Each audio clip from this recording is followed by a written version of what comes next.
Hi everyone, welcome to my new blog. আজকে হচ্ছে 1 মে আর ভোরবেলা একদম আমরা হাওড়া স্টেশনে পৌঁছে গেছি। তো আমাদের 5:55 হাওড়া টু এনজেপি বন্দে ভারত ছিল। তো আমরা যাচ্ছি দার্জিলিং এই মে দিবসের ছুটিটায়। তো অফিসের সবার সাথে প্রায় 12 জন মতো যাচ্ছি একসাথে, তো বিশাল মজা হচ্ছে। তো আমি তো ফার্স্টেই উইন্ডো সাইড সিট পেয়ে ভীষণই খুশি। তো আমি সিটে বসে গেছি জিনিসপত্র রেখে। আমি তো বাড়ি থেকে কেকটা নিয়ে এসেছিলাম, দেন ট্রেন ছাড়া কিছুক্ষণ বাদে ওরাই টিকিটটা দিয়ে গেছে। এখানে চায়ের কিট রয়েছে আর এখানে একটা ছোট্ট ওটস বিস্কিট দিয়েছে। দেন গরম জল সার্ভ করলো। আর শুভম তো চা খাবে না, সেই জন্য কফি নিয়েছে। আর আমি এখানে নিয়েছি গ্রিন টি। এর একটু বাদেই তো ব্রেকফাস্ট সার্ভ করে দিয়েছে। আর এখানে তো প্রচুর কিছু আইটেমস রয়েছে। আমার ছিল ভেজ মিল আর ওর ছিল ননভেজ। সবই সেম ছিল, বাট ওর ননভেজে একটা ডিমের পোচ ছিল আর আমার ছিল একটা ডিমের ভেজিটেবলস চপ দুটো।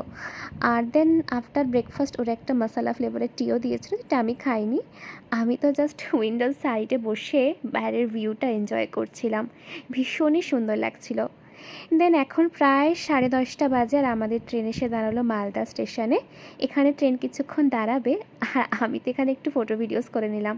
এটা হচ্ছে আমার আজকের আউটফিট। আমি টপ প্যান্ট আর শ্যুটা তিনটেই জুডিও থেকে নিয়েছি। দেন আমার একটু বোরিং লাগছিল, তো কৌশিক তার শুভম আর সুপ্রতিম তো একটু কার্ডস খেলছিল। আর মালদা ক্রস করার পরেই বাইরের ওয়েদারটা জাস্ট এরকম হয়ে গেছিলো, ভীষণই কুয়াশা।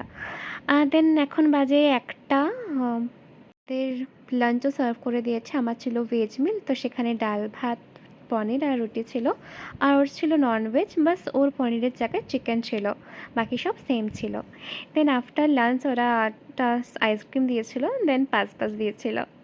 তো আমরা তো প্রায় এতক্ষণের জার্নিটা চলেই এলাম, এবার নামবো মনেই হলো না কিন্তু কীভাবে সময়টা কেটে গেল। দেন এনজিপিতে আমরা নামলাম। আমাদের হোমস্টে থেকে গাড়ি আসার কথা আছে, তো ওরা চলেও এসেছে। এবার আমরা আজকে যাচ্ছি লেপচা জায়গাতে। ওখানে শালাকা হোমস্টে থেকে আমাদের ক্যাব পাঠিয়েছিল। সো আজকে দিনটা ওখানে স্টে করে কাল সকাল সকাল দার্জিলিংয়ের জন্য বেরিয়ে পড়বো। সো আমি এখানে ফটো ভিডিওস করছিলাম আর এই যে সুরঞ্জিতাদি আমাদের সাথে জয়েন করেছে। ওর হাজব্যান্ড আমাদের সাথে জব করে, বাট ও অন্য কোম্পানিতে আছে। আর বাইরের ভিউটা জাস্ট অসাধারণ। ওই যে দূরে জাস্ট পাহাড় দেখতে পেয়ে গেছি আমি। আর এত সুন্দর লাগছিল না, আমি ক্যামেরাতে তো ঠিকঠাকভাবে বোঝাতেই পারছি না, ভিউটা এত সুন্দর ছিল। দেন আমরা রোহিণীতে কিছুক্ষণ দাঁড়ালাম, সবাই ফ্রেশ হয়ে নিল আর একটু সবাই মোমো খেয়ে নিলাম। আর মাঝখানে না ভীষণ বৃষ্টি হচ্ছিল। আর বর্ষাতে পাহাড় ভীষণই সুন্দর লাগে, এক অপরূপ দৃশ্য। আজকের ভিডিওটা এখানেই শেষ করছি। দেখা হচ্ছে নেক্সট পার্টে। So tata.